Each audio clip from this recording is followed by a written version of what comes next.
Oke, balik lagi ke konten Q&A. Jadi nih, buat kalian-kalian yang udah dari kemarin komen di konten video gua, ya, ini udah direkapin pertanyaannya dan sesuai janji, inilah dari jawaban-jawabannya dari seputar konten kalian. Dan konten ini seperti biasa kita masih spesialisasi ke bahas e-commerce. Jadi mulai bahas dari TikTok, Shop Tokopedia, Shopee, dan lain sebagainya. Nah, pertama nih, ada dari nama akun user. Pertanyaannya udah 1 tahun main TikTok, tapi nggak pernah dapat uang dari TikTok. Entahlah, nggak tahu gimana caranya. Nah, sebenarnya gini, kalau kamu udah setahun main TikTok tapi nggak tahu caranya, sebenarnya bukan kamu nggak bisa sih, tapi kayak kamu belum tahu aja. Sebenarnya ada cukup banyak cara-cara buat dapet duit. Mau jualan bisa, mau main affiliate bisa, kamu mau bikin personal branding bisa, gitu kan. Di TikTok sekarang ada Get With Artist, cukup banyak cara, dan itu ada video khusus gua, ada video khusus, lo bisa lihat nih di sini tentang cara-caranya. Terus yang kedua, dari akun gaming produk. Oh, gimana ya caranya agar produk kita laku minimal sehari 1 orderan? Waduh, sebenarnya kalau mau produk TikTok laku, sehari 1 orderan itu gampang banget. Sesimpel kayak kamu mau dapat ordernya dari mana. Ibarat gini deh, lo bikin toko online. Toko online itu kan online ya. Kita bayangin toko offline deh. Toko offline gimana mau rame? Harus ada jalan ke toko tersebut, bener nggak? Bayangin kalau ada toko tapi nggak ada jalannya, ketutup, ya kan nggak mungkin ada yang lewat, bener nggak? Nah, kamu tentuin dulu ke toko kamu jalannya mau dari mana. TikTok itu atau Shop Tokopedia punya 5 jalan. Dari konten, dari ads, dari live, dari affiliate, dari satu lagi ShopTab. Nah, mau dari mana? Tentuin dulu nih, dari antara 5 ini. Nah, kalau udah 5, fokus satu macam aja lo benerin. Itu pasti bakal dapat orderan. Kenapa gue bilang gitu? Karena gini, di Mea kita punya program, namanya salah satunya adalah pendampingan, di mana di situ buat mendampingi para seller, buat ngebimbing, terutama yang mau bikin tim sendiri, gitu, biar bisa ordernya makin rame. Dan pecah telur itu sesuatu yang bener-bener gampang banget, cepet banget beresnya. Kemudian ada lagi dari nama akun Ica Anissa.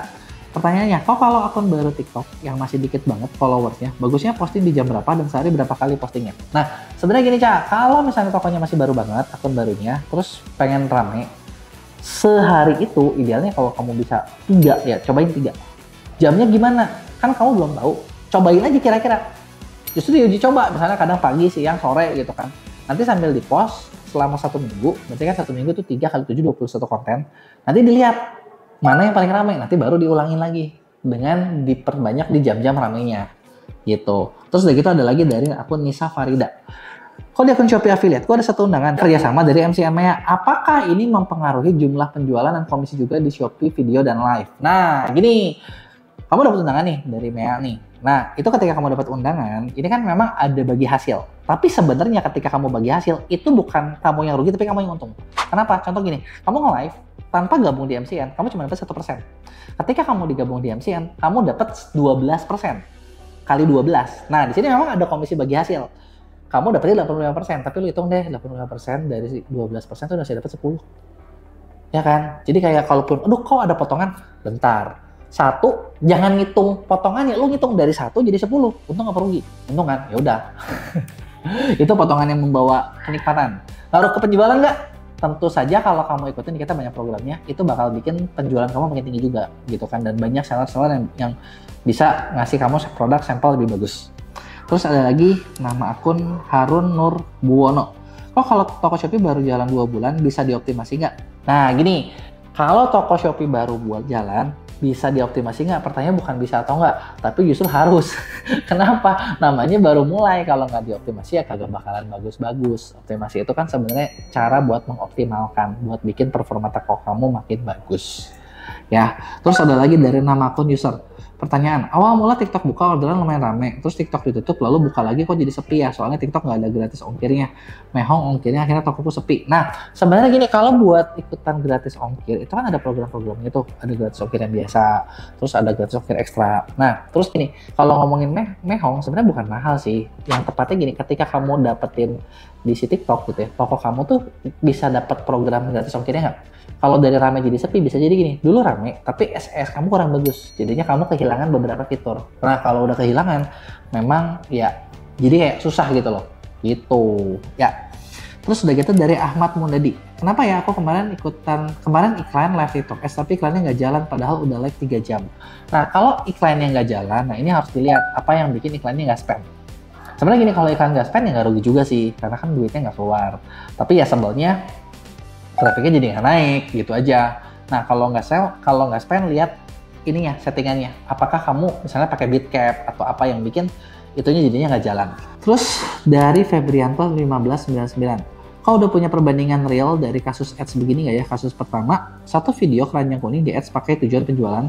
Kasus kedua, satu video keranjang kuning di ads pakai tujuan more views. Nah, kalau ada penjualan dari dua metode tersebut, bagusan yang mana? Sebenarnya gini, kalau misalnya dari studi kasus seperti ini, kalau dari yang kita alamin ya, lebih bagus kalau yang sebenarnya memang video keranjang kuning memang buat sell. Tapi tergantung dari mana kontennya. Kontennya bagus mana. Kalau lu bandingin yang head to head sama, biasanya penjualan lebih bagus. Tapi kalau udah videonya bagus banget, dikasih more view pun cukup. Gitu. Jadi sebenarnya itu nanti balik lagi ke kontennya. Nah, nama akun dari Microslip. Kau untuk diskon penjual dan voucher penjual di Shopee itu fitur wajib ya, harus dipakai banget yang 5.000 plus 15.000 di awal perhitungan. Diskon penjual dan voucher penjual. Sebenarnya gini, kalau ngomongin diskon penjual dan voucher penjual dibilangin wajib atau nggak wajib, semua juga nggak ada yang wajib ya. Tinggal mau pakai apa nggak. Nah, ngaruhnya kemana sebenarnya ya? Kalau ngaruh ke penjualan, kamu bandingin aja toko yang ada diskon penjual sama voucher penjual. Kamu bakal mau beli yang mana? Mayoritas orang bakal pilih yang kedua kan. Nah, maka itu ya nggak ada salahnya dipakai gitu kan. Terus kalau ditanya biar nggak rugi gimana? Ya memang diatur dari harganya gitu. Ibaratnya jangan langsung, kalau jual di e-commerce itu nggak boleh polos. Jadi kayak gue mau jual buku nih, misalnya target buku gue ini harganya misalnya 139 gitu ya target buku gue. Terus udah gitu gue tulis 139. Nah terus gue ketika kena potongan memang pasti kena potongan kan. Memang harus dinaikin dulu gitu supaya nanti ketika di targetnya berapa kena gitu ya. Nah pertanyaan terakhir dari user, kok buka kelas nggak? Nah kelas apa dulu nih? Sebenarnya gini, gue ada beberapa kelas. Ada kelas buat TikTok Shop, itu ada kelas Shopee. Nah, itu semua ada linknya di bio. Gitu. Sebenarnya ada juga sih kelas-kelas lain, tergantung dari misalnya ada yang request atau apa, gue ada bikin juga. Dan sebenarnya di Skill School, kita juga punya cukup banyak kelas dari berbagai partner yang macam-macam. Mulai dari misalnya lu pengen belajar mimpin tim, aja leadership hack dari Coach Humphrey. Terus udah gitu, lu mau belajar sales, gue punya partner namanya Coach Gregory Chandra, ngebahas tentang sales gitu. Jadi ada, dan kalau lo mau bisa klik linknya di bio gitu ya. Nah, jadi itu dia tadi seputar konten Q&A dari minggu ini. Jadi buat yang lain, kalian jangan lupa tulis komen. Nanti gue bakal bikin jawaban-jawabannya di Q&A minggu depan.